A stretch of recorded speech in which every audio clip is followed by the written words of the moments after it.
Bonjour à tous et bienvenue dans Micro et Ragot, le podcast où on vous donne le micro et vous nous racontez vos ragots. Aujourd'hui, nous allons accueillir Esther qui va partager avec nous son parcours un peu tumultueux.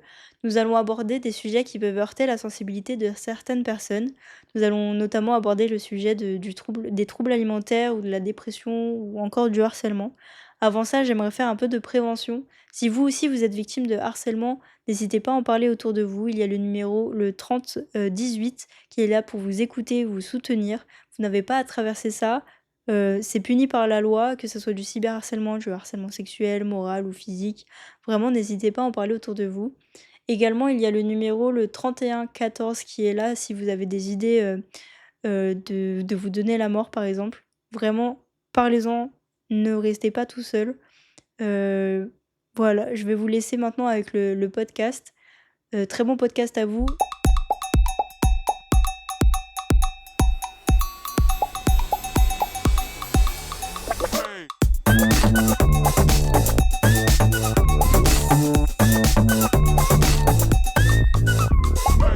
Je suis aujourd'hui avec Esther. Bienvenue Esther, bonjour. Bonjour, Ça va? ça et toi? Ça va, moi je suis contente de te recevoir. Faut savoir ce que Esther, c'est une amie que je connais depuis la primaire. Le CM1. Waouh, t'as la classe exacte et tout. Oui. Le CM1. Je pensais que c'était plus tôt, Non, mais CM1, c'est déjà, c'est déjà bien. ça remonte déjà, il y a trop longtemps déjà. Premier podcast? Oui. Premier podcast auquel tu participes. Waouh, ça me met la pression, super. Alors aujourd'hui avec toi, on va parler de plein de sujets, assez, vastes, on va dire. On va aborder le sujet de la dépression, Mmh. on va aborder les sujets de la dysmorphie, du TCA. On va aussi parler, de ton évolution tout au long de ta vie globalement. On va aussi parler du coup de tentatives de on ne dira pas le mot pour ne pas se faire ban. Nous, on va dire TS pour justement éviter, tout bannissement ou autre de toutes les plateformes. Je le rappellerai au moment où on en parlera, mais TS, gardez ce mot en tête. Faut éviter de de se faire ban au deuxième live.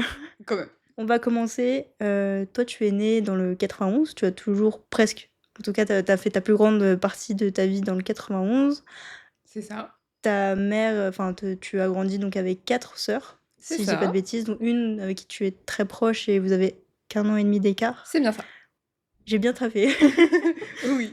Et donc toi, d'aussi loin que tu te souviennes, tu toujours eu du coup des problèmes de dysmorphie, c'est bien ça?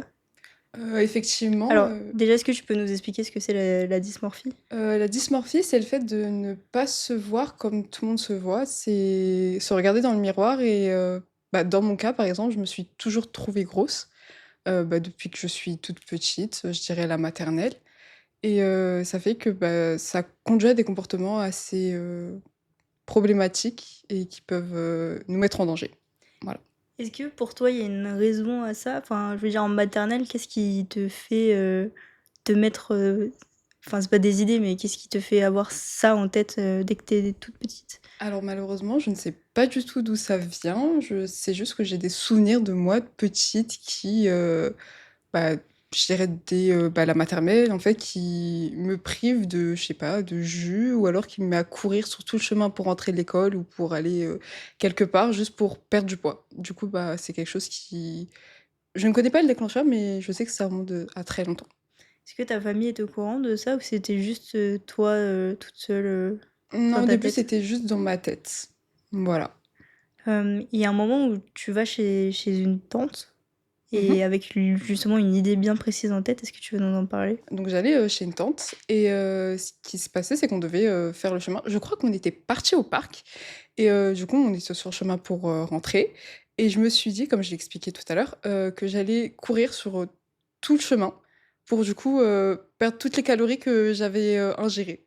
Parce que du coup, je crois qu'on avait pris le goûter, au parc et du coup, c'est pas normal de penser comme ça quand on a peut-être, 5-6 ans, mais c'est un peu ce qui s'est passé. Mais t'étais toute seule ou tu rentrais du parc toute seule? Du coup, j'étais avec ma tante, mes cousines et mes sœurs. Enfin, ma sœur, du coup. À ce moment-là, Et j'avais elle courait avec toi ou c'est juste toi toute seule, tu fonçais, je fonçais, effectivement, toute seule, tout droit, tout droit. Mais comme Et oui. personne, enfin, parce que les petits en général, quand ils courent, tout le monde court derrière, personne t'a suivi. Si, si, bah, en fait, eux, ils comprenaient pas, mais moi, j'avais vraiment une motivation qui est celle de il faut perdre du poids, il faut brûler les calories que tu as ingérées. Ça a entraîné donc ton TCA, donc trouble du comportement alimentaire. Mmh. Heu, Comment ça t'a impacté? Parce que la maternelle en général, enfin les enfants, ils mangent un peu n'importe quoi. Mmh. Comment est-ce que tu avais l'impression déjà d'avoir une différence par rapport aux autres? Bah, du coup, je mangeais pas tout le temps mon goûter comme il fallait ou alors je mangeais et je culpabilisais assez tôt. Mais c'est vrai que c'est plus tard que je me suis rendu compte que: «Ah, il faut pas faire ça, c'est pas tout le monde ne fait pas ça». Ensuite, tu es rentrée en primaire. Donc Oui. ça, jusqu'à là, on était toujours en maternelle. Mmh. Ensuite, tu es rentrée en primaire et ça s'est pas super bien passé la transition, maternelle-primaire?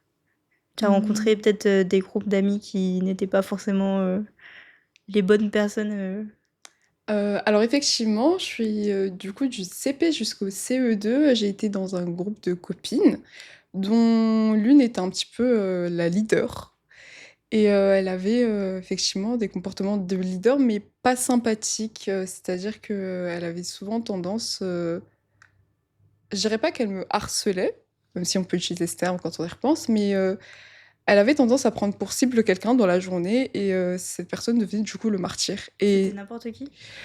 c'est non, il y avait quand même des chouchous et j'étais souvent dans les martyrs justement, ça arrivait régulièrement, plusieurs fois par semaine, voire des fois, plusieurs jours dans la semaine où, elle disait: «Bah, aujourd'hui on va pas parler à Esther. On ne parlera pas à Esther et ce sera des insultes gratuites», c'était jamais, du physique, c'était toujours du verbal, et je sais que, bah, il est déjà arrivé qu'elle retourne toute la classe contre moi, gratuitement comme ça. Mais toute la classe, elle était au courant? Enfin, je pense qu'elle était au courant parce que si tu dis que c'était un peu tout le monde, je pense qu'il y en a d'autres qui ont dû y passer. Mmh. Mais personne n'essayait de se rebeller? Enfin, elle avait vraiment ce pouvoir où tout le monde la suivait? Alors, dans mon groupe de copines, on était 6 et je crois qu'il y en avait 3, on va dire, qui étaient un petit peu les reines. Enfin, il y avait la reine et il y avait les 2 autres qui étaient un petit peu en dessous et en fait, elles étaient vraiment bien aimées du coup de la classe et même, enfin, de l'école entière parce qu'elles étaient beaucoup appréciées des CM2, je me rappelle, alors qu'on était au CE2.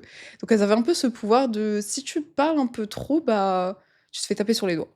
Du coup, ça faisait que, bah, toute la classe, c'était un peu, de toute façon, si elle dit que le ciel est rose, le ciel sera rose. Du coup, c'était un OK, peu pour ouais, ça. elle avait réussi à retourner la tête de tout le monde pour que ça soit dans son sens, elle. C'est ça. C'est fou de faire ça dès la primaire, quand même. Et Ouais. les professeurs, ils voyaient rien? Non, ils ont jamais rien vu et enfin et il y a aussi je sais que c'est arrivé une fois, pour une énième fois, je me suis mise à pleurer, dans la cour et il y avait une surveillante, qui est venue me voir et qui m'a demandé: «Qu'est-ce qu'il y a?» Je lui ai juste dit: «Bah, rien». Rien parce que je sais que si je parle, ça va me tomber dessus. Du coup, bah, j'ai rien dit. Voilà. Ouais, malheureusement, quand tu es victime de harcèlement, c'est souvent ça, c'est tu te dis, «Si j'en parle, ça sera pire», alors que c'est pas souvent le cas et même au contraire, en général, quand on parle, ça n'aide pas tout le temps parce que évidemment les personnes peuvent aussi après être en mode: «Ouais, bah, si tu me parles enfin, si t'en parles, moi j'aurai des répercussions donc toi aussi tu vas en avoir». Mmh. Mais je sais qu'il y a plein de personnes qui, en parlant, ça s'est amélioré par la suite, où il y a eu des conséquences, mais pour les personnes qui harcèlent et pas pour les personnes qui se font harceler. C'est vrai. Comment est-ce qu'il y a eu un espèce de fusion entre bah, du coup, c'était du harcèlement, Oui. ce harcèlement et toi, tes troubles alimentaires? Alors je pense que c'était 2 choses qui étaient quand même, distinctes. Quand j'y repense, c'était vachement distinct. Je sais que non, c'était vraiment distinct. L'image que j'avais de moi-même, elle était pas spécialement bonne, mais elle était pas due à des moqueries qu'elles ont eues, envers moi. Donc à la cantine et ça, quand tu mangeais, il y avait rien, enfin, ça n'avait pas d'impact, sur toi, enfin, elles étaient pas là à t'embêter, Non, à te critiquer aussi sur ça, non, pas sur ça, non. Bah, tant mieux. Au Oui, moins sur ce point-là, tu étais, tranquille, on va dire. on va dire ça, oui. Est-ce que tu sais dire pourquoi est-ce que toi, elles t'ont mis de côté? Est-ce que c'était par rapport à ton, je sais pas, physique? Parce qu'en général, tu sais, en primaire, c'est, «Ah, il est roux», il y a tout le monde qui se moque de lui. «Ah, il a des lunettes», on se moque de lui ou en surpoids ou autre. Est-ce que tu avais un indice de savoir pourquoi ou c'est juste toi, elles t'ont dit, «Non»? Non, juste moi, gratuitement, parce que pour le coup, dans mon groupe, il y avait beaucoup de filles qui me ressemblaient. Enfin, je veux dire, j'étais pas la seule personne noire, j'étais pas la plus grande non plus, donc j'ai pas compris, c'était juste moi, une cible facile. C'est tout. Je sais pas si c'est le pire ou pas, du coup. Je dirais j'aurais aimé avoir des explications en vrai quand j'y repense. Ça aurait été plus simple de me dire: «Bon bah, C'est à cause de c'est à ça. cause de ça», plutôt que dire: «Bah, c'est la faute à personne». Enfin, c'était leur faute, mais à personne. Enfin, je sais pas Ouais, si plus la faute à pas de chance. Ouais. voilà, oui, c'est comme ça qu'on dit. Qu'est-ce que tu dirais aujourd'hui à la petite Esther, justement, qui se fait, est-ce que tu te défendais? Est-ce que tu Alors pour le coup, non, moi je disais rien, je prenais toutes, les insultes tout le temps. Des fois, c'était, bah, du coup, sur moi, sur, la manière dont je m'habillais, sur, des fois, elles insultaient mes parents et moi je disais rien, mais j'avais une bah, du coup, ma sœur qui a 1 an de moins que moi, dont je suis assez proche, elle, elle a toujours été une rebelle. Donc, elle est pas déjà partie se battre, se bagarrer, je me rappelle, une fois, elle a terminé dans le bureau de la directrice. Mais, non, moi je disais rien. est-ce que justement elle s'est bagarrée pour toi? Oui, Oui? oui, elle a fait mon chevalier, et elle s'est bagarrée, du coup pour moi. Mais moi non, je disais rien. Mais, je n'en ai jamais parlé à mes parents. Je suis sûre que là, tout de suite, aujourd'hui, ils ne le savent toujours pas. Et donc pour revenir à ce que j'essayais de dire tout à l'heure, je Pardon. me perds un peu dans mes questions. Qu'est-ce que tu dirais aujourd'hui à la Esther de c'était quoi? C'était 7-8 ans à peu près? Mmh. Un peu moins? On s'est rencontrés à 8 ans, donc ouais, je pense que c'était, allez 6-7 ans, oui. Ouais, parce que c'était avant. Donc, Ex qu'est-ce que tu dirais à cette petite fille aujourd'hui avec tout le recul, tout le passé que tu as eu? Est-ce que tu lui dirais genre: «Ça va aller» ou enfin, comment tu quel conseil tu pourrais lui donner aujourd'hui? alors déjà, je lui dirais de parler aux adultes, parce que ça sert à rien de tout garder pour soi. Et je lui dirais de ne pas hésiter, à se défendre parce que, bah, du coup et surtout ne pas écouter les critiques. Parce que du coup, c'était beaucoup des critiques sur mon apparence, des «tais-toi gratuitement», des et je lui dirais de ne pas se taire en fait, tout simplement, de continuer à être, cette fille pétillante qu'elle était parce que du coup, bah, ça m'a un petit peu, transformée. Pas dans le bon sens du terme, mais c'est ce que je lui dirais, oui. Après ça, tu passes au donc là, on était en primaire. Mmh. Tu changes de primaire entre-temps. Oui, je déménage. Tu déménages. Bah, j'étais là, donc je pense que je peux dire que ça se passait mieux. Oui! Oui. Je peux l'affirmer parce qu'on s'est rencontrés et après je n'ai pas vu en tout cas de personne, s'en prendre à toi. Tu passes au collège. Mmh. Comment tu le vis le collège? Est-ce que ça se passe bien? Alors j'ai toujours été un petit peu la petite j'ai toujours été appelée, pardon, la petite intello. Du coup, j'ai toujours été dans des classes où, j'étais pas spécialement la plus populaire, mais ça se passait globalement bien jusqu'à à peu près la quatrième. Oui, c'est en classe de quatrième où, malgré le fait que j'étais dans un groupe de copines qui était plutôt sympa avec moi, je suis tombée dans une classe où il y avait, bah, du coup, encore une fois, des fortes têtes, des personnes qui parlent un peu pour rien, qui font du bruit en classe et du coup, il y avait ces 2 personnes-là, d 2 filles qui, ont décidé, bah, de me harceler. Après que en fait, ce qui s'est passé, c'est que j'étais en cours d'histoire et bah, j'étais plus ou moins proche, d'un professeur, du coup et je me permettais comme je l'expliquais, à la base, je suis quelqu'un qui est un peu discret, je suis un peu introvertie, donc je parle pas beaucoup, mais avec ce prof, je me sentais assez à l'aise pour, bah, parler plus librement et ce qui s'est passé, c'est que, du coup, il y a cette fameuse fille qui, lâche une vanne et je la coupe, enfin et je lui dis: «La vanne n'est pas drôle».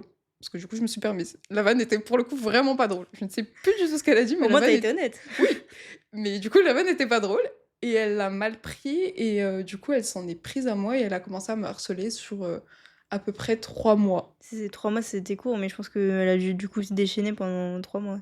Oui, je dirais que c'est 3 mois parce que c'était de vacances, de vacances, je saurais pas te dire quand, à une autre vacance sur ces 3 mois et elle s'est vraiment déchaînée pour le coup. Est-ce que tu veux nous en parler un peu? Genre quel type de qu'est-ce qu'elle faisait? Est-ce que c'était du harcèlement verbal, Toujours physique, verbal. toujours que du verbal? C'est ça, toujours du verbal, c'était, bah, toujours m'insulter d'intello ou alors, se moquer de la manière dont je m'habillais, à l'époque, j'avais pas la chance d'avoir de la marque, donc c'était aussi se moquer du fait que, bah, je portais pas de la marque. C'est vrai que maintenant que ça me fait penser à quand on était petit, c'était vraiment genre, une insulte de ouf de Mmh, dire, «Ouais, tu pas de marque». mmh. Alors que, bah, c'est pas grave. Oui, c'est vrai, c'est pas spécialement grave si là, tout je porte pas de la marque. Je vais continuer à vivre normalement, mais c'est vrai que c'était aussi sur mon physique et bah, du coup, ça a duré 3 mois.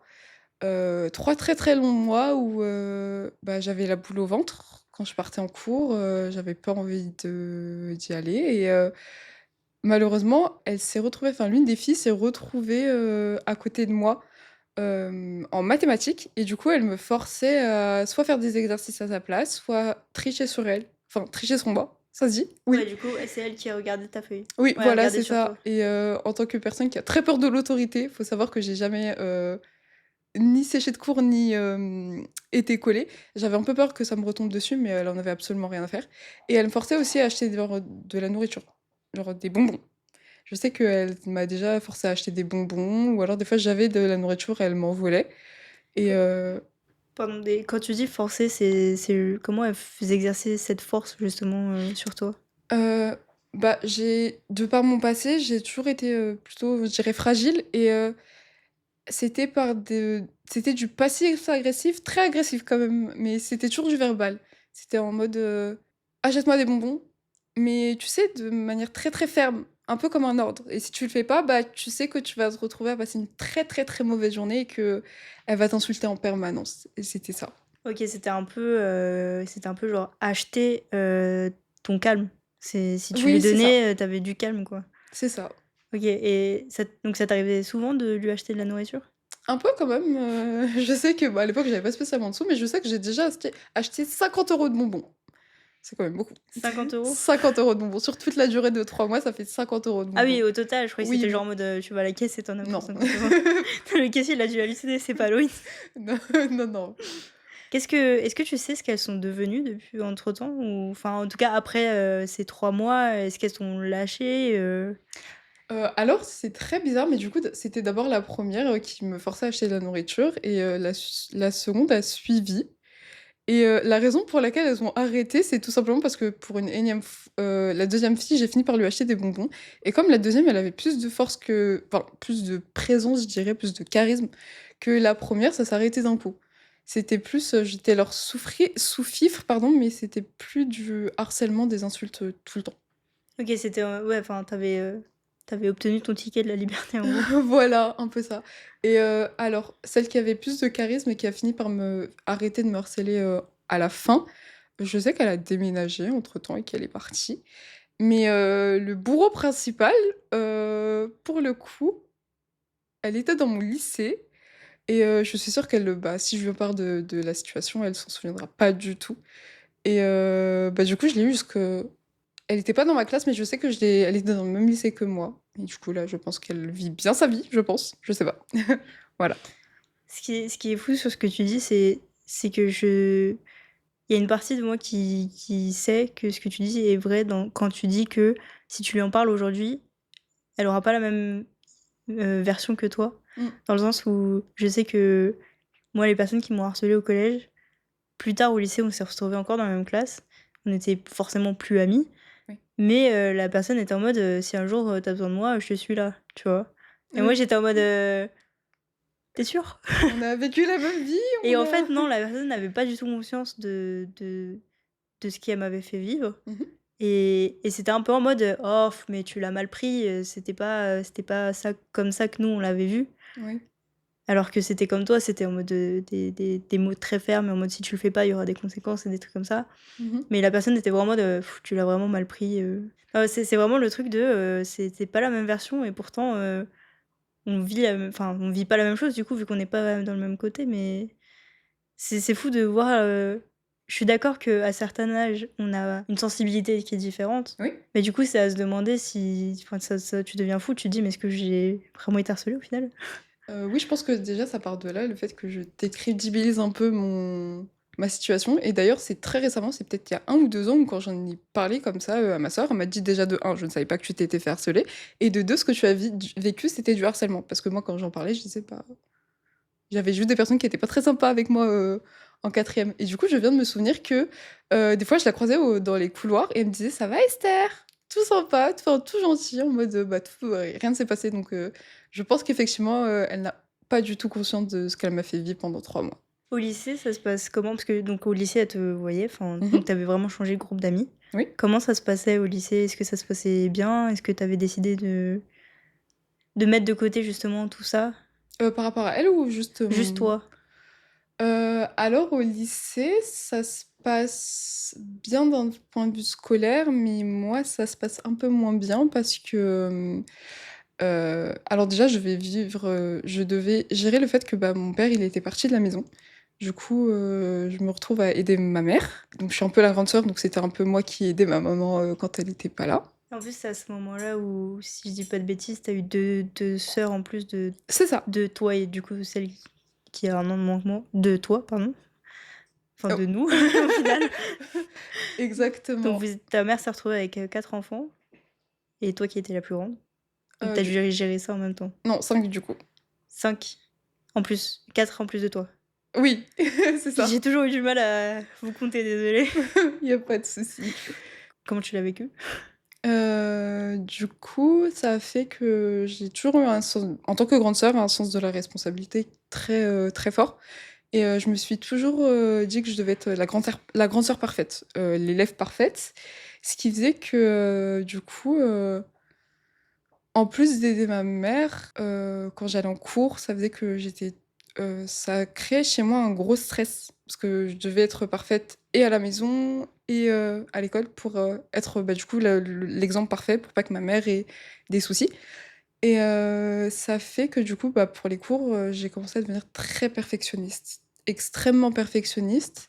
Je travaille tout le temps, tout le temps, tout le temps, même le week-end. Je rentrais des cours, bah, je ne rentrais pas en fait, si je terminais à 16h, je rentrais quand le lycée fermait. Oui, ça, je me rappelle parce qu'on n'était pas dans la même classe. Mmh.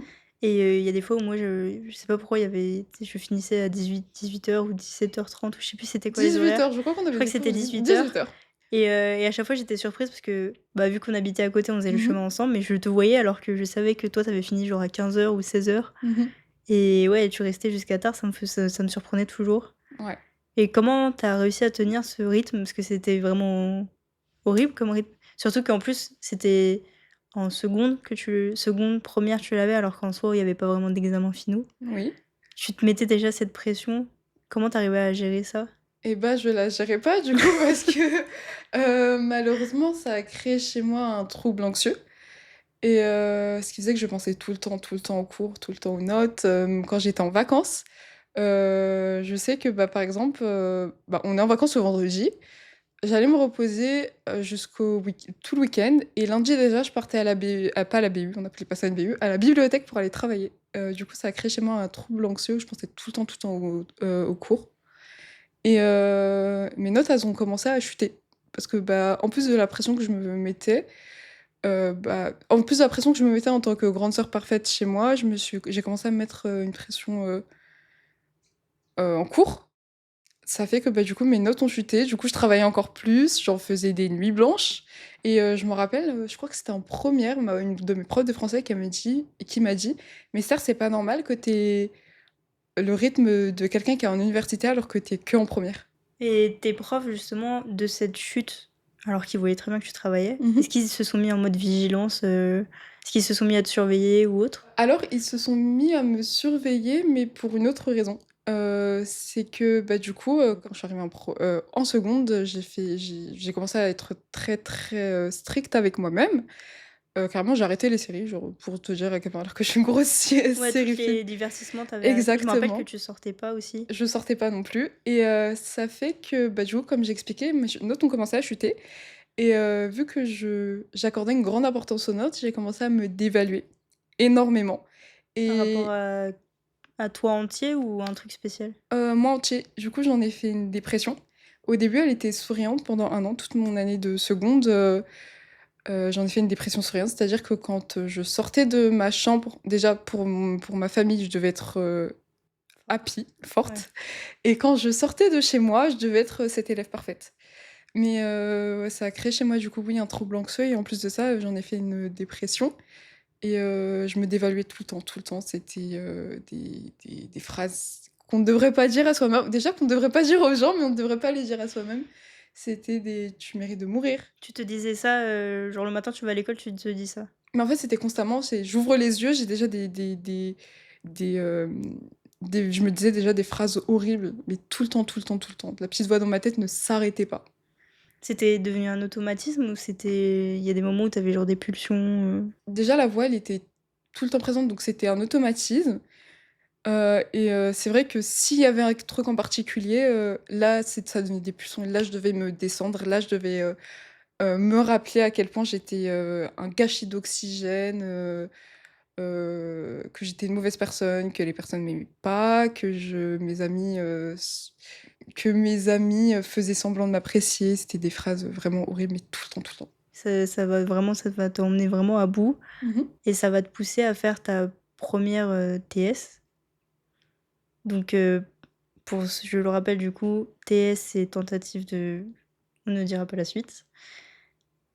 À ce moment-là, qu'est-ce qui se passe dans ta tête? Genre, à quel moment tu te dis: «OK là, c'est fini, c'est trop, il faut en arrêter là, c'est mort»? Alors déjà, on est en seconde et j'étais arrivée à un stade où je me détestais vraiment. Pour le coup, je me détestais ce qui fait que, bah, le jour de mon anniversaire, du coup de mes 16 ans, j'avais pour projet juste de mourir. J'étais en mode: «Je suis fatiguée», mais en fait, à ce moment-là, cette thèse-là en particulier, c'est pas parce que je suis fatiguée de la vie, mais plus parce que il faut que je m'efface. Il faut que Tu t'effaces de quoi? j'efface mon existence, comme ça les autres vivront mieux. Parce que j'étais vraiment dans l'optique que je suis une nuisance pour les gens et si j'arrête de vivre, ma famille ira mieux, mes amis iront mieux, tout le monde ira beaucoup mieux. Même mes profs, ils iront mieux, ils auront une copie en moi à corriger. Oh, tu été dans le détail Ah oui, carrément. j'étais dans le détail et du coup, c'est des phrases comme ça où tu mérites de mourir, tu sers à rien, t'es un gros échec et je les entends tout le temps et je finis par me dire: «Bon bah, là, tout de suite, j'ai envie de mourir». En fait, à force de te le dire, tu crois vraiment, quoi. Oui, voilà, je finis par y croire je me dis: «Bah, là, je vais mourir». Mais je l'ai pas fait. Je ne suis pas, passée à l'acte c'est un peu plus tard, parce que comme je l'expliquais, toute mon année de seconde, c'était une dépression souriante et finalement en première, du coup, j'étais dans ta classe en plus, on fait, on était en cours de français et on a eu, comment on appelle ça déjà? Quand on fait semblant qu'il y a le feu, mais il y a pas le feu. Ah, un exercice d'incendie? Merci. Il y a un exercice d'incendie et les voix dans ma tête donc en fait, on sort tous pour, se ranger et les voix dans ma tête, elles parlent, elles parlent, elles parlent, elles parlent et continuent à me dénigrer, me dire, «Bah, là, tu sais, s'il y avait le feu, personne viendrait te chercher et puis de toute façon, tu mériterais de mourir dans ce fameux feu» et je me mets, et j'entends j'entends les voix, j'entends les voix et elles continuent et du coup, on la non, pas l'incendie, comment on dit? L'alarme? L'alarme, elle s'arrête, on retourne dans la classe et je m'assois et je sais plus exactement le dernier mot que je me dis à moi-même, enfin la voix me dit et je me mets à pleurer en cours. Et là, je pleure, je pleure, je pleure et c'est à ce moment-là justement que les professeurs, ils ont tilté un truc parce que la prof de français, elle me regarde, elle me fait: «Mais qu'est-ce qui se passe, Esther?» et Oui, je c'était un peu bizarre, c'était pas d'un coup. surtout après l'alarme incendie, en fait, c'était plus en mode est-ce qu'elle a fait une crise d'angoisse à cause du stress que l'alarme lui a causé ou autre? Mais non.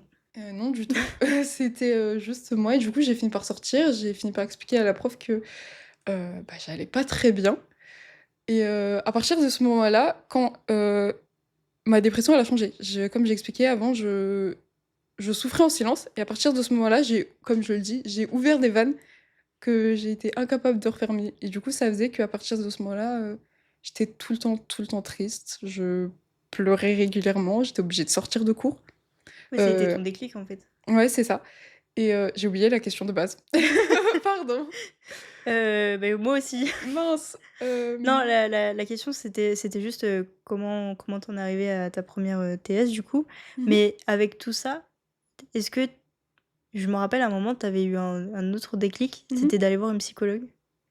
Alors oui, effectivement, après que tu m'aies poussée et 2-3 autres personnes, j'ai fini par, aller voir une psychologue parce qu'en fait mes idées, elles étaient de plus en plus régulières et surtout que dans notre lycée, on avait, au deuxième étage, une barrière et je me visualisais de plus en plus souvent, en train de la passer et je sais qu'une fois, encore une fois, j'étais restée au lycée, pour, pour travailler et il y avait un ami qui était resté avec moi. À la base, on était juste là à discuter et entre-temps, il voulait voir le prof de maths, donc il est parti voir le prof de maths et à ce moment-là, c'était la fois trop et j'étais au 1er étage, pardon et je me suis juste dit: «Là, je vais monter au 2e étage et je vais sauter. Je vais sauter». Là, je suis dans cette optique de: «C'est la fin, je pense que c'est le moment pour moi» et en fait, ce qui s'est passé, c'est que je suis partie en automatique. J'ai monté les escaliers, j'ai mis ma jambe pour passer et en fait, cet ami, il m'a arrêtée. Il m'a dit: «Mais Esther, qu'est-ce que tu fais?» et je lui ai dit: «Bah, je veux mourir», tout simplement. Je lui ai dit que, bah, j'allais mourir et on va dire, c'est la vraie, presque première tentative de voilà. Ouais, c'est la première fois où tu as été jusqu'à Voilà. tenter quelque chose. Mais je me souviens, c'est qu'avant, le truc de la fenêtre, c'est vrai qu'on te retrouvait souvent devant la fenêtre à regarder dans le vide, et nous, on te poussait en mode, «Ouais, c'est bon, change d'idée, change d'autre chose». Mais cette fois-ci, entre guillemets, on savait que c'était juste des idées. Mmh. C'était quoi la différence entre le moment où c'était juste des idées, où on te poussait en mode, «Esther, pense à autre Mmh. chose» et le moment où tu t'es dit, «Automatisme, je mon corps se contrôle plus, j'y vais et c'est tout»? Alors c'est quoi la différence? Je dirais qu'en fait, les 2 sont très forts parce que pour le coup, pour le coup de la barrière que j'allais, sauter ou les fois où je sais que je traversais et on me tirait, hem, tu le sens dans mon corps. Vraiment, j'ai limite, tu as la chair de poule et tu as envie de le faire. C'est tu te retiens comme tu peux. La différence, c'est que pour celle où je l'ai vraiment, vraiment faite, j'étais à bout. J'étais juste à bout et là, mon corps, il pouvait vraiment plus. C'était un automatisme, en fait, comme j'ai expliqué. Donc là, on parlait de ta première TS. Mmh. À ce moment-là, dans ta famille, comment ça se passe? Est-ce que ça va un peu mieux? Pour le coup, avec ma mère, c'est, assez bizarre. Parce qu'à partir du moment où mon père, il est parti, mon père, il est parti, du coup en troisième. Toute mon année troisième, ça se passait plutôt bien, on était plutôt proches et quand je suis arrivée au lycée, bah, on s'est un peu éloignés. Je pense que c'est parce que, bah, je souffrais et à la maison, du coup, ça se passait, je dirais bien, mais moi, je continue à me mettre une grosse pression, globalement. Ouais. En fait, malgré que ça se passe bien, vu Mmh. que tu pas bien toi, tu peux pas dire que tu étais impliquée et tout ça, Oui, voilà. Je sais que je passais, en tant que grosse introvertie, je passais le plus clair de mon temps dans ma chambre. donc toujours au lycée, donc on a parlé de ta première TS, mais tu n'en fais pas qu'une, Oui. ça s'enchaîne. Oui. Mais, il y a un moment où tu te fixes un objectif et tu te dis, «OK, il y a ça qui va arriver et après ça sera fini. Faut que je tienne». Mais après, parce que alors moi j'étais pas au courant de ça, Ah mince! donc est-ce que tu veux nous en parler s'il te plaît? Alors oui, du coup, ce qui se passe, c'est qu'on est en, terminale. Je suis déjà suivie à ce moment-là, parce que je crois que j'ai commencé à avoir une psychologue, en terminale, oui, je me souviens bien. Et je suis déjà suivie, mais ça ne va pas mieux et je commence vraiment, à me dire que là, il faut que au-delà d'être fatiguée, il faut vraiment que je disparaisse de la surface de la terre et bah, du coup, c'est toi. Désolée, mais je pense qu'on était en octobre. Tu m'annonces ton anniversaire et quand tu m'annonces ton anniversaire, on en discute et je te fais accidentellement la promesse que je serai présente à ton anniversaire. Et du coup, dans ma tête, je me dis: «Même si là, tout de suite, il faut que je meure, je tiens jusqu'à ton anniversaire», du coup jusqu'à mars et à partir de ce moment-là, je me dis: «Bah, même si tu as envie tous les jours de mourir, de mettre fin à tes jours, ne le fais pas, va jusqu'à cet anniversaire et après, bah, tu mets fin à tes jours, quoi». De janvier jusqu'à mars, parce que ton anniversaire, c'est en mars et le mien, c'est 2 jours après, mais de janvier jusqu'à mars, du coup, de nos 18 ans, j'ai vécu quelque chose de super violent qui fait que j'étais passée en mode zombie, mais total. Tu vois, dans les films, quand ils montrent comment une personne, elle est en dépression, bah, moi, j'avais l'impression d'être ça, mais en permanence.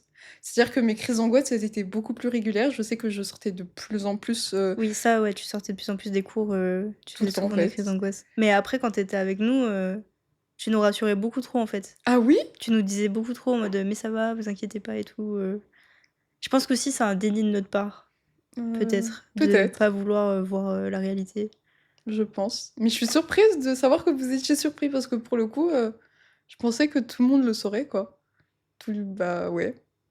Tu as tenu jusque, Ton tu anniversaire? tenu ton objectif. Oui. Et du coup, ton anniversaire, c'était un vendredi et tu as fait, ta fête de tes 18 ans, un samedi. Et du coup, le lendemain, le dimanche, c'était mon anniversaire. Et ce qu'il s'est passé, c'est que je me suis dit: «Bon, bah, OK, maintenant j'ai tenu ma promesse». Et je suis partie à la fête, le samedi et je suis rentrée, vers 2 heures du matin. Du coup, on était déjà dimanche et Oui, on c'était avait fêté ton anniversaire en plus. oui, on avait fêté mon anniversaire, j'ai soufflé des bougies et je suis rentrée et j'ai eu une, énième dispute, enfin, un petit truc avec, ma mère que j'expliquerai un peu plus tard. Ce qui se passe, c'est que du coup, je passe ma journée de mon anniversaire le dimanche toute seule et là, à ce moment-là, mes envies sont très, très, très, très fortes et il faut savoir que je suis, je dirais une petite chochotte. Je n'aime pas, la souffrance, d'accord? Donc moi, je me suis dit: «Si je dois passer à l'acte, il faut que ça ne fasse pas mal». Donc moi, je me suis dit, j'allais très, très, très, très mal. Et je me suis dit que là, c'était le moment, que je voulais partir, en fait. Et ce qui s'est passé, c'est que j'ai réuni énormément de boîtes de médicaments. Je les ai toutes alignées et je me suis dit: «Je vais les prendre». Sauf qu'il y a eu une petite voix dans ma tête, qui s'est dit: «OK, là, je viens de te voir pour ton anniversaire, samedi. Il faut que tu me vois aller bien avant de partir». Du coup, j'ai pas pris ces fameux médicaments. J'ai fini la journée de mon anniversaire et je suis partie, lundi en cours. Et on s'était pas vus, du coup, je me suis dit: «Bon, bah, je vais la voir le mardi» et le mardi, on avait des cours en commun et du coup, j'ai fini ma journée. On s'est vus et je me suis dit: «Bon, bah, là, j'ai vu, Julia et là, c'est le C'est le moment». mercredi que, Quand tu annoncé, oui. c'est le mer non, le mercredi, tu étais pas là. Donc nous, on Oui, s'était juste dit qu'elle était malade, que tu étais malade. Parce qu'une journée d'absence, ça peut arriver. oui.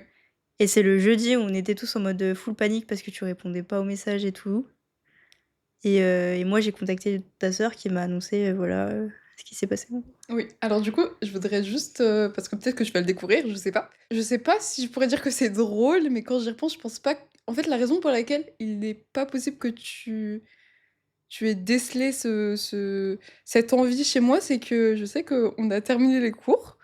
En plus, je me rappelle, on avait eu un DST de maths et on a discuté et tout et on rentrait et au moment de partir, tu me dis, «Salut» et je crois que tu me dis soit «À demain», soit, bah, à la fin de la semaine, je sais plus, on devait se revoir quand. Admettons que c'est toi demain et je me retourne, je te souris et je pars. Je ne te dis pas, «Au revoir». Non, je crois que je te dis «Au revoir», je ne te dis pas «À demain». Ouais, tu m'as pas donné rendez-vous pour Voilà, la suite, quoi. je t'ai juste dit un «Au revoir» et je rentre chez moi et à ce moment-là, je me dis, «OK, j'ai vu une dernière fois Julia, ça y est, c'est le moment, je vais passer à l'acte» et ce qui se passe, c'est que, bah, du coup, je rentre dans ma chambre et je prends toutes les boîtes de médicaments, tous les médicaments que j'ai trouvés, que j'avais préparés, bah, du coup, le jour de mon anniversaire dimanche. Je les ai tous pris d'un coup et entre-temps, j'avais, reçu un message d'un pote et il m'avait demandé: «Ouais, tu fais quoi et tout?» et j'étais tellement, déjà dans l'optique que je partais que je lui ai dit: «Bah, très clairement, j'attends que les médicaments, ils agissent». Tu as dit clairement: «Je fais une Mmh, TS». oui, je Enfin, pas du coup, pas être TS du coup, mais ouais, là, je vais mourir, c'est fini, c'est la fin, tu ne me reverras plus. Il a un petit peu paniqué, il est arrivé jusqu'à chez moi, mais je crois qu'à ce moment-là, les pompiers étaient déjà arrivés et d'ailleurs, c'est ma sœur qui me trouve en premier. Parce que ma sœur, comme j'ai expliqué, je suis vachement proche d'elle et elle a toujours eu l'habitude de quand elle rentre des cours, parce qu'elle, quand même, elle traîne après contrairement à moi, elle vient, elle a toujours eu cette habitude normalement elle rentre, des cours, elle attrape un truc dans le frigo rapidement et elle vient jusqu'à, ma chambre pour voir si je vais bien, parce qu'à ce moment-là, elle savait déjà que j'allais mal. Mais cette fois-ci, elle le fait pas.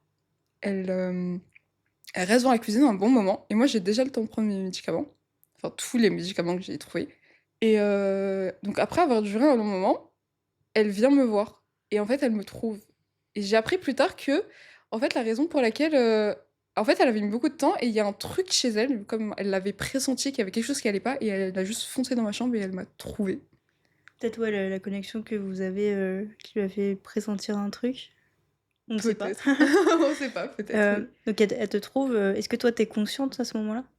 Malgré tous les médicaments que j'ai pris, je suis restée consciente du début jusqu'à la fin. C'est-à-dire que du moment où je j'ingère tous les médicaments jusqu'au moment où les pompiers arrivent, même quand je suis arrivée à l'hôpital, j'étais encore consciente, j'ai été consciente du début jusqu'à la fin et pourtant j'ai pris beaucoup de médicaments et bah, je sais que les pompiers voulaient même pas me croire quand je leur ai dit: «J'ai pris tout ça». Tu étais trop consciente, trop J'étais tu beaucoup étais trop consciente. réactive? Genre quand ils te parlaient, tu Ah oui, oui. bougeais? Oui, oui. Ouais. J'ai Même ton estomac, il t'a dit: «Oh non, c'est bon, je reste en m'attendais vie». à ce qu'on me fasse un lavage parce que quand même, j'étais un peu préparée à ça. Je me suis dit: «Purée, si je me rate, on va me faire un lavage et ça va faire mal» et rien du tout. Ils Je t'ont pas fait le lavage des Ils m'ont seins? pas fait de lavage. J'ai eu, comment on dit? Des intraveineuses? Peut-être. Je suis pas médecin. Mais du coup, le seul Ah, truc des perfusions peut-être? perfusion, merci, Ouais. c'est le seul truc que j'ai eu. Pour tous les médicaments et pour te dire, j'ai facile pris 6 ou 7 boîtes de il y avait des Doliprane, il y Ça se avait du trouve, c'était des Spasmo. placebos et tu sais pas. Peut-être, on sait pas. Donc il y avait les pompiers, Mmh mh. il y avait ta sœur. Est-ce Mmh. qu'il y avait ta mère aussi? Alors ce qui se passe, c'est que, c'est ma sœur qui me trouve et dans la panique, elle appelle ma mère et à ce moment-là, il faut savoir que même avec ma mère, ça se passait plus très, très, très bien, ça se passait même très mal et ma mère, elle me trouve, elle me voit, elle sourit, oui. En mode, sourire d'angoisse ou sourire, quel type de Elle sourit en mode elle est contente de ce qu'elle voit. OK, Oui et bizarre, étrange, un peu. mais bon après, c'est par rapport à la situation que j'ai vue avec elle qui a fait qu'elle était contente de me voir dans cet état et du coup, elle appelle les pompiers et ce qui se passe, c'est que juste, dans sa joie, elle a décidé qu'elle allait faire la fête et du coup, elle va dans le salon et elle appelle, les pompiers en attendant que non pas elle appelle pas les pompiers, elle met de la musique et elle fait la fête. Premier degré. Désolée, je suis choquée. Je me parle pas, je suis choquée, désolée et j'étais pas du tout au courant de ça. Parce que moi, du coup, j'avais ta sœur Mmh mh. et ta sœur était en mode full panique. Oui. Donc moi, je pensais que c'était toute la famille qui était en mode full panique, mais non.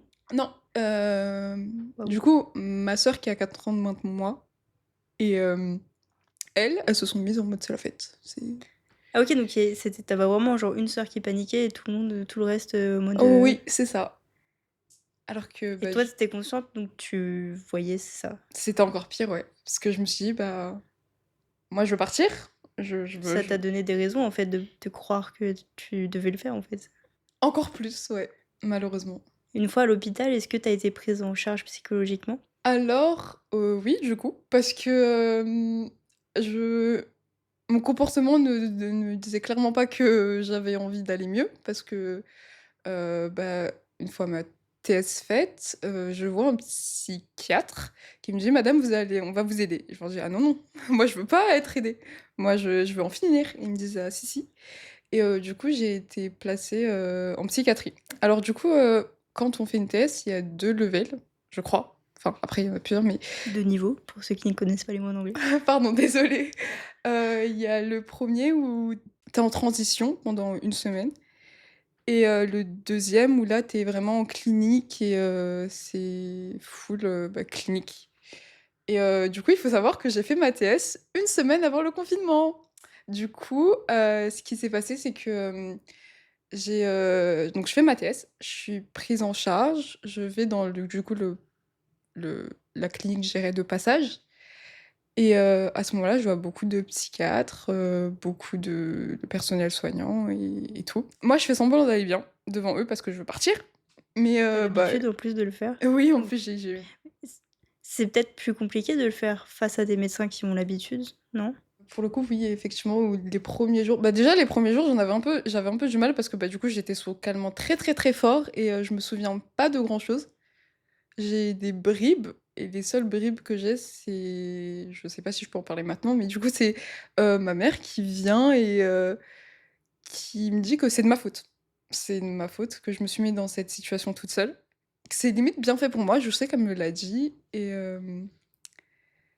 du coup ça m'aide pas vraiment et ce qui passe, c'est que ouais, je vois des psys, des psychiatres continuellement pendant toute la semaine et comme je l'expliquais, j'ai fait ça une semaine avant la semaine du confinement.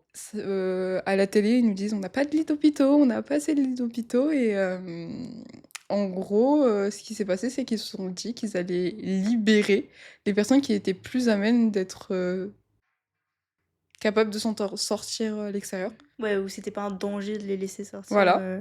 donc toi, vu que tu as fait semblant, tu faisais partie de ce lot, j'imagine? Exactement, j'ai, effectivement fait beaucoup, beaucoup semblant et ils ont fini par me laisser partir au bout d'une semaine. Ce qui est tôt, vu tes pensées, Bah, en f non-stop. Bah, pour le coup, normalement, s'il y avait pas eu cette situation de covid et du coup de confinement, ils me l'ont dit très clairement: «Madame, vous êtes prête à rester pour 2 mois minimum» et du coup, pour le service, d'après. Mais j'ai réussi un petit peu, à filouter et Ouais, on peut dire ça. oups. Après ça, donc tu rentres chez toi, Mmh. bah, évidemment, avec ta mère, on a compris que ça se passait pas très bien. Ouais. On va pas rentrer dans les détails parce que ça sera dans un autre podcast. Je pense Oui, qu'il y en a matière à dire. effectivement. Vous avez déjà eu un petit teaser du coup. Ah oui? Bah, vu tout ce que tu as dit, je pense que c'est intriguant de savoir, pourquoi, elle a eu ces réactions-là. Mmh. Mais la vie fait que, tu t'entends de moins en moins bien avec ta mère Mmh. et en 2022, si je dis pas de bêtises, tu te retrouves à devoir partir de chez elle avec ta sœur qui a un an de moins que toi. Oui, les dates sont bonnes, oui. Oui.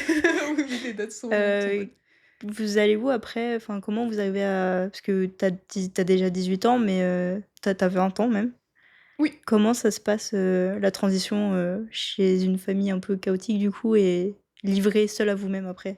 La situation, bah, du coup, on en parlera plus tard, mais la situation faisait qu'on était un peu, obligés et à ce moment-là, ça va déjà encore de moins en moins bien. C'est-à-dire que Psychologiquement, psychologiquement, oui, ça va de moins en moins bien et je faisais déjà une dépression et je peux dire que là, pour le coup, j'ai fait une descente. Encore pire. oui, c'est sûr que ça t'avait vraiment pas aidé de savoir que, bah, que du coup tous tes repères n'étaient plus là, en fait. Exactement et du coup, bah, je me retrouve, avec ma sœur. Et pour le coup, j'avais un sentiment de culpabilité parce que je me disais: «Bah, c'est un peu de ma faute si on est dans cette situation». Et je me suis dit qu'il fallait que je reste forte pour ma sœur, mais c'était très, très, très, très, très, très dur. T'avais toujours cette idée en tête qu'il fallait que tu sois la grande sœur sur qui elle pouvait compter? Exactement. C'était dur, surtout que, bah, je voyais que ma sœur, psychologiquement, ça commençait à aller vraiment, vraiment pas bien et pour le coup, elle aussi, elle en est venue à en faire un début de dépression et même une TS et c'était dur à gérer et en plus, de par, du coup, tout ce que j'ai vécu, même tout ce qui est harcèlement, j'ai et les voix qui étaient dans ma tête, j'ai toujours eu cette impression de déranger et c'était très dur de vivre, chez quelqu'un. Du coup, on vivait chez la meilleure amie de ma sœur et c'était très dur, pardon, de vivre chez quelqu'un, pas parce que je me sentais pas à l'aise, mais c'est parce que j'avais l'impression de déranger et je me disais tout le temps, «Esther, fais pas ci parce que tu vas déranger, fais pas ça, fais pas de bruit», Ouais, c'était toujours sur ta ligne directrice de: «Tu déranges, tu n'as pas ta place» et cetera. exactement. Après quelques mois, donc ta sœur, ça va un peu mieux Mmh. et toi, tu prends la décision que, OK, tu en as marre d'être dans ce mood-là, dans cette atmosphère de vie et tu prends un voyage qui va changer ta vie, je pense.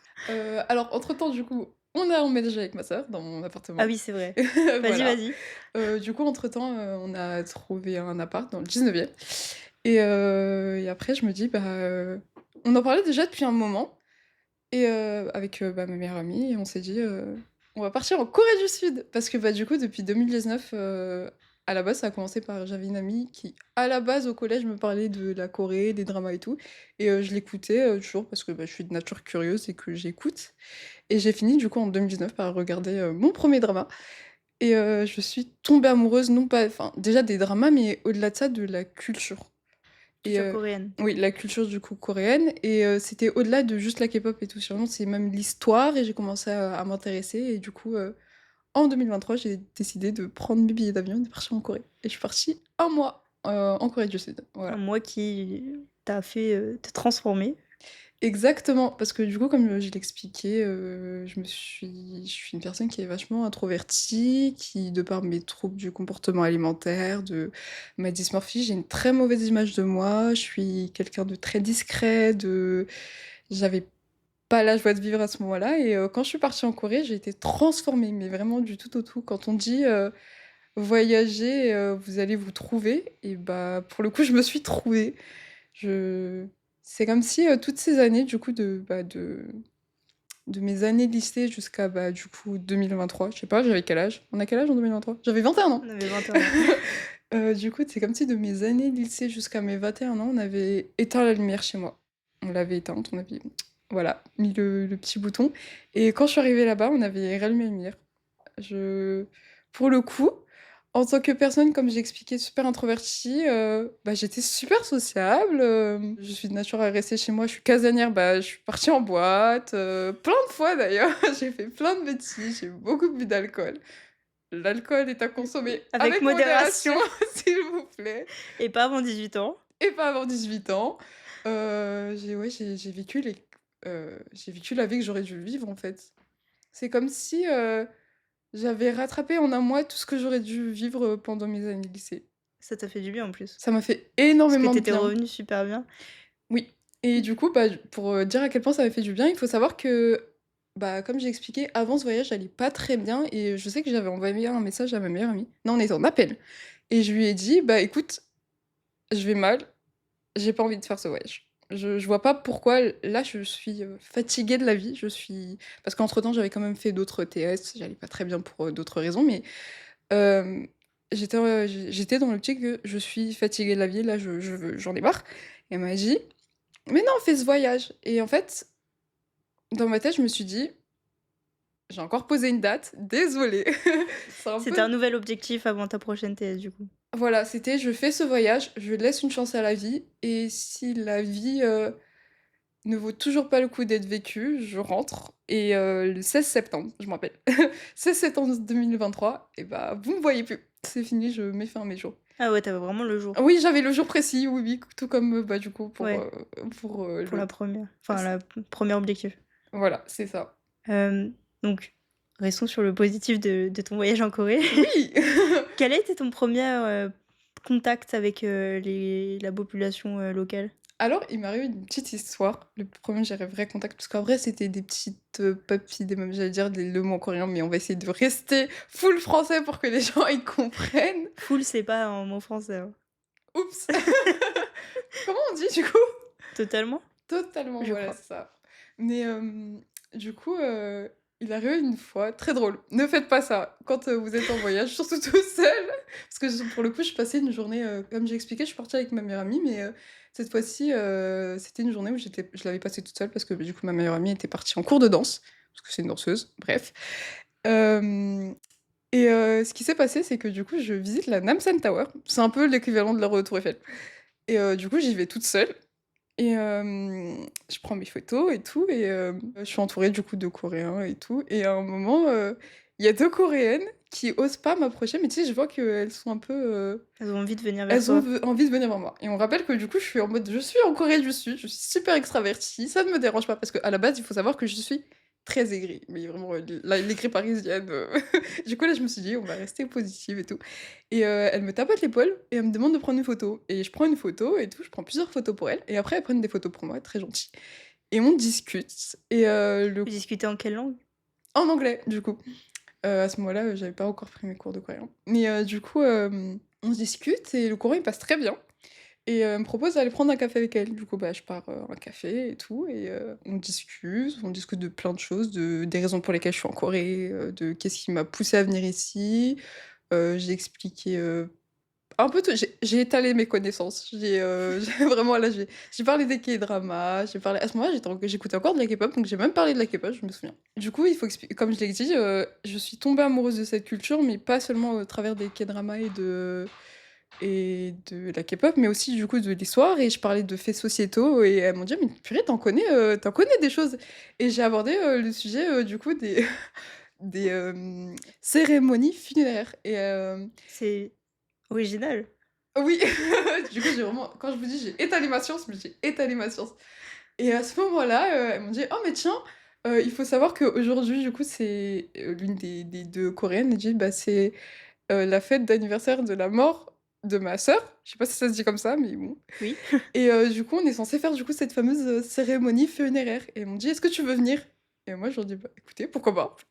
Et Donc du tu as coup été invitée à une cérémonie et funéraire. j'ai été invitée à participer à une cérémonie funéraire et c'est drôle de me dire qu'à la base, j'étais partie pour faire la touriste toute la journée, que j'ai fini par faire une cérémonie funéraire. C'est incroyable comme histoire. Et juste, quand je dis: «Ne le faites pas», c'est que, il faut savoir que ma meilleure amie, elle était pas au courant et je lui ai pas dit où j'étais et elle savait pas où j'étais pendant, peut-être 4-5 heures. Ne faites pas ça, dites à vos amis où vous êtes. C'est bien. Surtout si vous êtes seule dans un pays. Surtout si vous êtes seul dans un pays.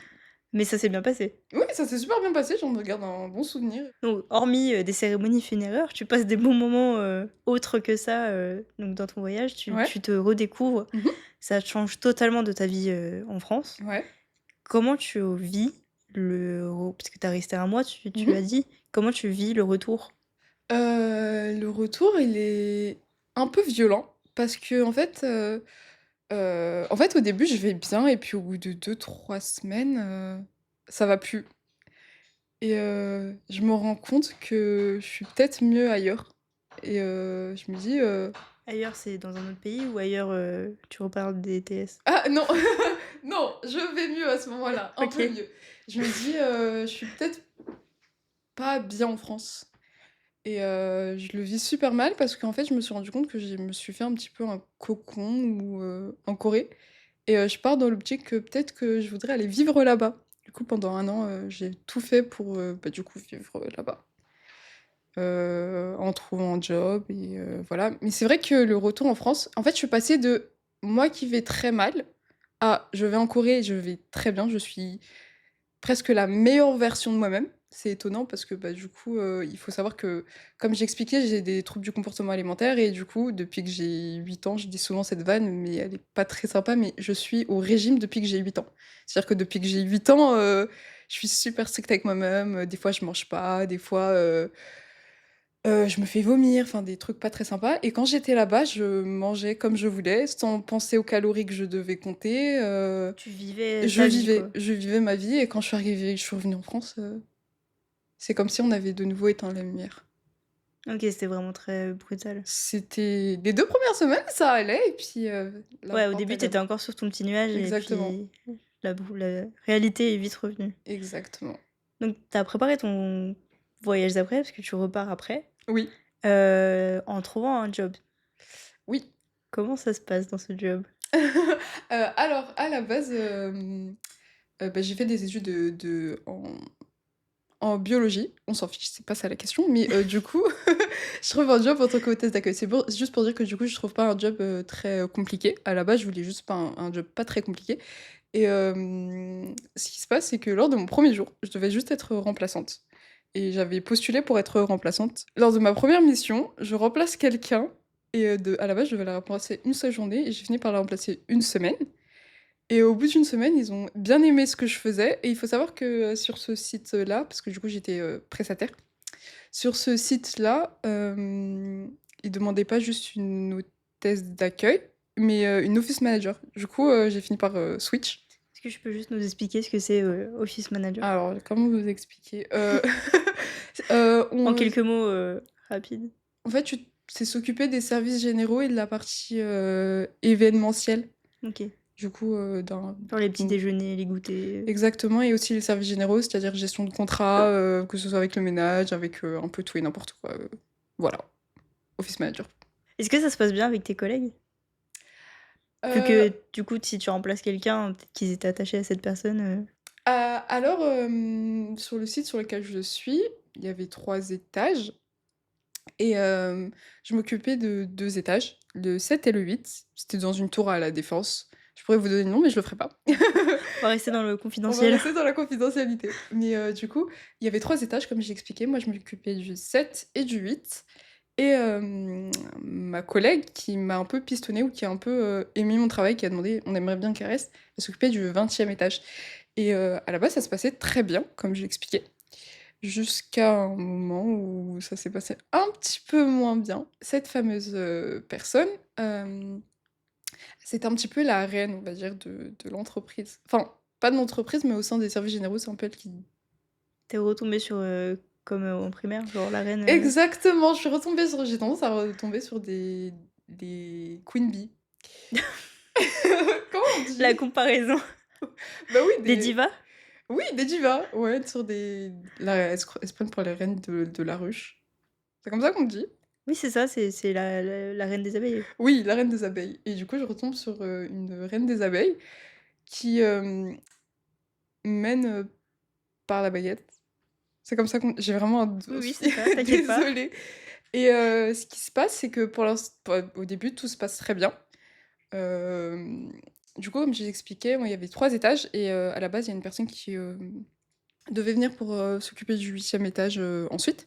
Mais au début, c'est que nous 2 et normalement, la répartition du travail, c'était censé être, 50-50 sauf que, bah, ça l'était pas parce que du coup, en tant que, heu, reine des abeilles qui s'occupe du 20e étage, elle s'occupait de la partie événementielle, mais pour tout ce qui est direction générale et moi, je m'occupais un peu plus des tâches, je dirais ingrates et ce qui fait qu'au lieu de faire du 50-50, je me suis retrouvée à faire du 80-20 et je me suis même retrouvée souvent à faire ces tâches qu'elle me donnait et elle a fini par m'harceler. Encore! C'est C'est tu un émoi je harceleuse. crois que je suis un aimant, à reine des abeilles. J'aime bien garder ce mot, j'aimerais bien qu'on On va les appelle garder comme ce ça. mot, on va garder ce mot. Ce qui se passe, c'est que, bah, du coup, comme j'expliquais, c'était la reine des abeilles et il faut savoir que avant que ça m'arrive à moi, c'est arrivé à d'autres personnes. C'est-à-dire que cette fameuse, reine des abeilles du 20e étage, elle a fait partir, du coup, la personne que je remplaçais parce que, du coup, elle s'est dit: «Bon, bah, je l'aime pas, mais j'aime bien Esther. Du coup, on va garder Esther». Ah ouais, c'est reine des abeilles à ce point-là. Voilà. Du coup, entre-temps, il y a eu, comme j'expliquais, une personne au 8e étage qui est arrivée. Elle a fait virer une personne au bout d'un jour non, d'une semaine.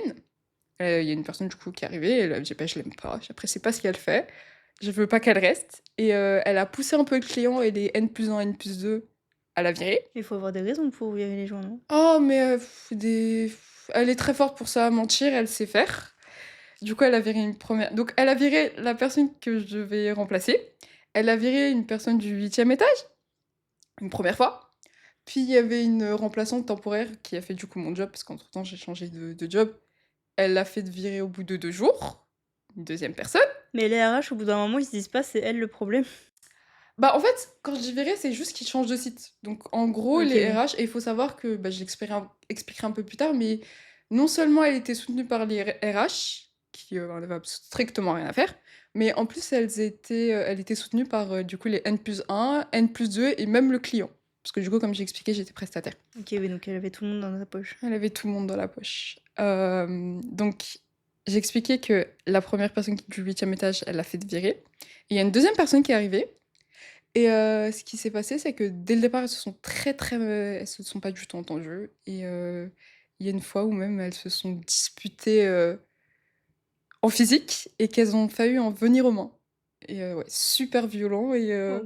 ouais et à partir de ce moment-là, en fait, elles se sont rendues compte que la personne avec qui elle avait, waouh, je parle plus français, pardon. La personne qui est venue Oui, c'était pas une personne comme Esther, pas une gentille fille et à ce moment-là, elle s'est dit: «Je vais lui mettre des bâtons dans les roues et je vais être dans l'optique de la faire virer». Donc une autre personne qu'elle voulait virer. mais toi, parce que donc elle dit clairement, elle est pas comme Esther, elle est pas comme Mmh. docile, on va dire. Oui.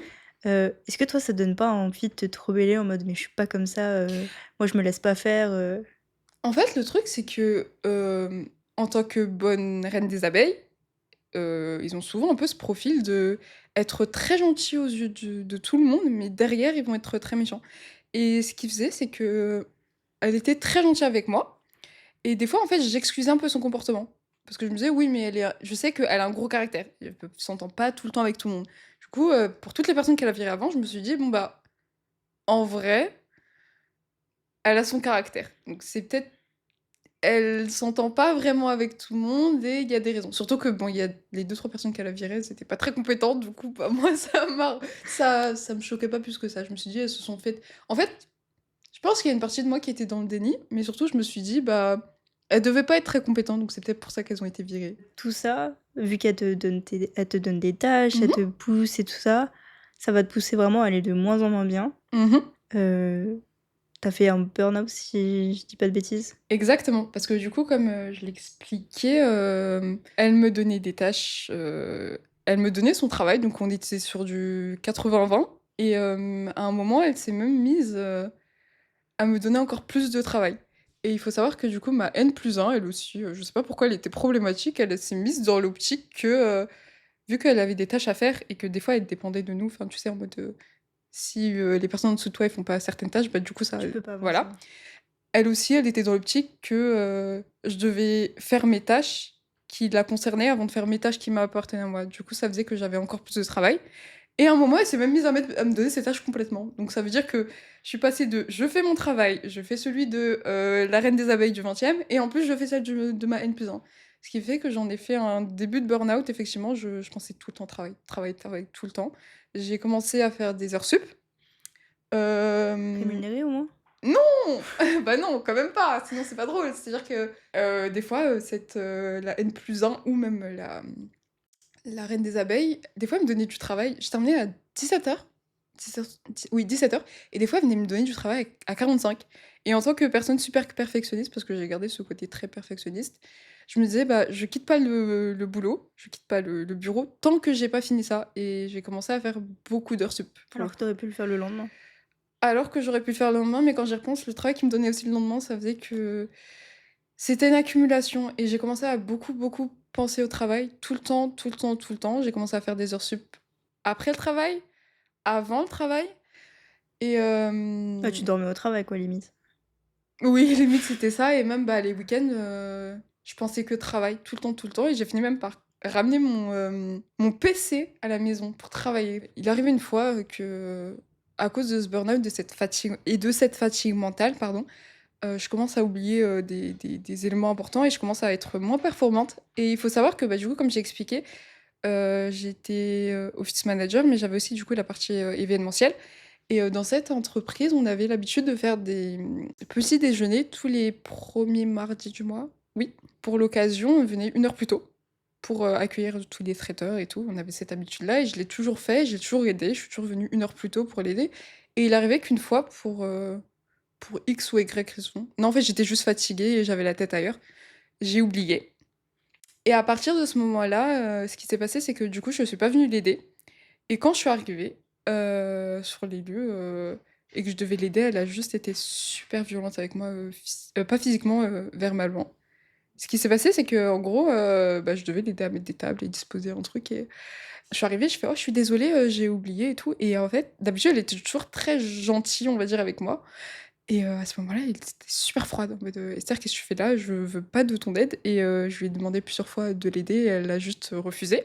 Du coup, moi, je suis redescendue parce que ça se passait au 8e étage, Oui, les petits déj. voilà et je suis redescendue au 7e, un petit peu en pleurs parce que je me rendais compte qu'en fait, je devenais moins performante et j'aime pas ne pas être performante. J'étais un petit peu en pleurs et tout et du coup, j'étais avec la personne du 8e étage qui m'avait rejoint, entre-temps et mon manager, il vient et il me retrouve en pleurs et il comprend pas et du coup, je lui explique la situation. Il me dit: «Mais Esther, tout va bien, c'est pas grave, l'événement s'est très bien passé, il y a pas de souci» et moi, je m'en voulais et tout. J'étais en mode: «Mais non, je fais n'importe Ouais, quoi, ton côté perfectionniste qui supportait pas du coup d'avoir fait l'erreur. Oui, Alors qu'en voilà. soi, c'était pas une erreur, ça peut arriver d'être en retard ou juste pas là. Exactement et du coup, je lui envoie un message dans le groupe, du coup Teams de toute l'équipe parce qu'il faut savoir que du coup, c'était une grosse entreprise et il y avait d'autres, sites dans la France et j'envoie un message, j'ai dit: «Oui, si l'événement d'aujourd'hui s'est bien passé, c'est grâce, à la reine des abeilles et pas à moi». Parce que d'habitude, ils savent qu'on travaille en équipe, on est en binôme.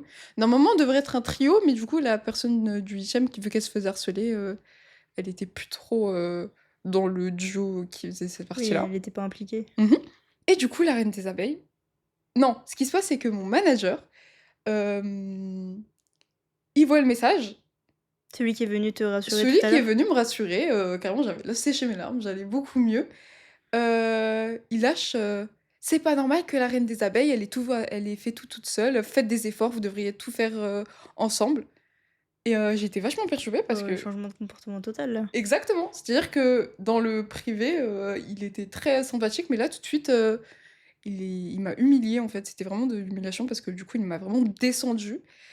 et du coup, la reine des abeilles qui aime bien être brossée dans le sens du poil, elle en a profité pour dire pour, encore plus, enfoncer le couteau de la plaie et je sais que j'en ai pleuré et à ce moment-là, à partir de ce moment précis, toutes, la manière dont elle se comportait avec, la personne du 8e, elle a aussi tourné vers moi. C'est-à-dire qu'elle me donnait encore plus de travail et ça devenait, en meeting par exemple, elle se moquait de moi. Du coup, on avait les caméras et tu vois, elle coupait le son et elle rigolait ou elle s'envoyait des messages, avec, d'autres personnes, d'autres sites. Ouais, elle avait plus le filtre, genre c'est bon, elle s'est dit, C'est ça, «Esther, j'en ai plus besoin» entre guillemets, donc je peux me lâcher exactement. sur elle.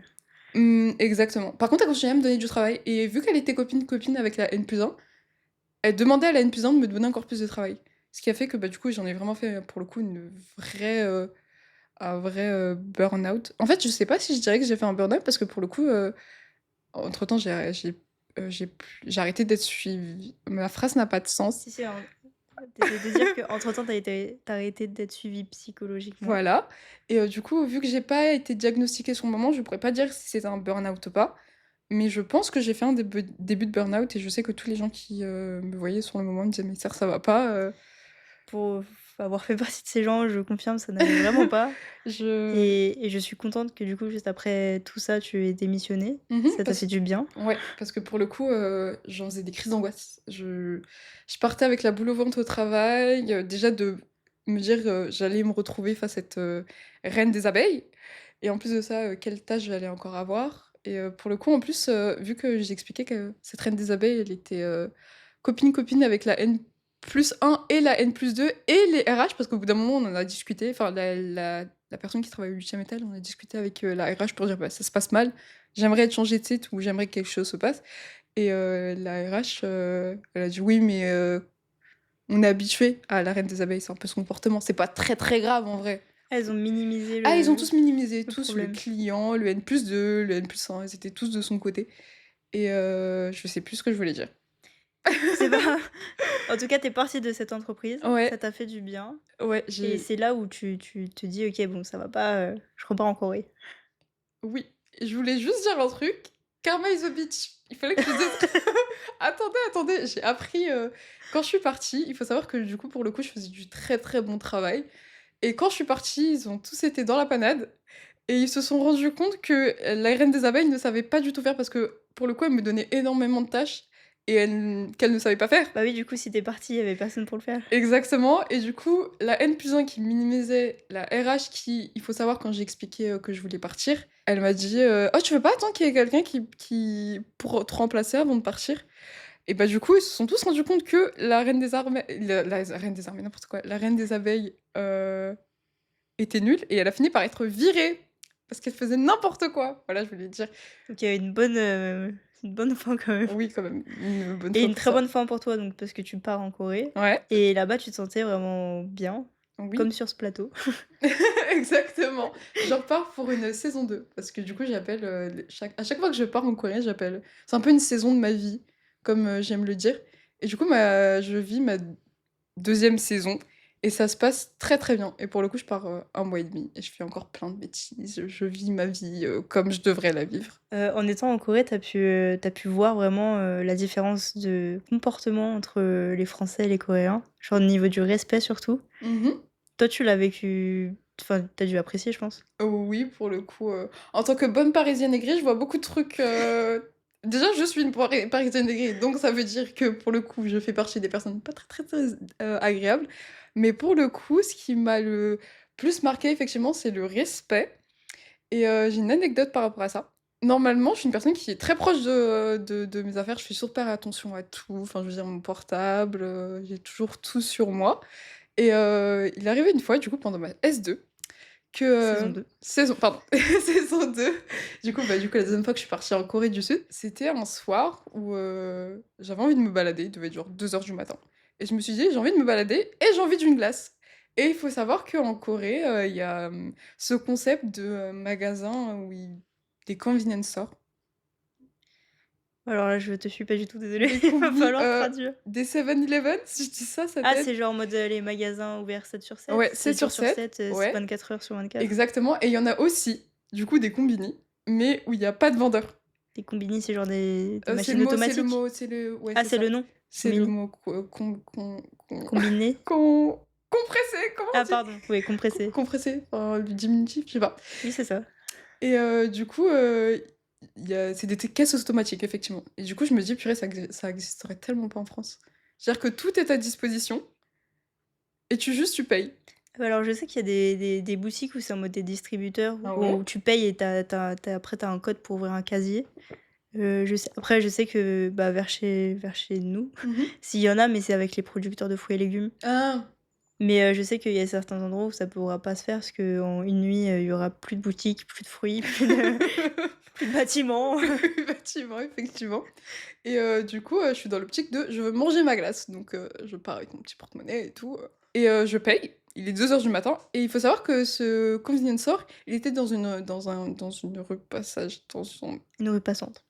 merci! Je vais avoir du mal, mais une T'inquiète. rue passante, avec, pour le coup, beaucoup, beaucoup de passages, même s'il était 2 heures du matin. Et donc je paye et je me dis: «Je vais en balade». Je pars en balade. Et je marche beaucoup pour le coup. Je suis une grosse marcheuse, je marche à peu près 4 heures.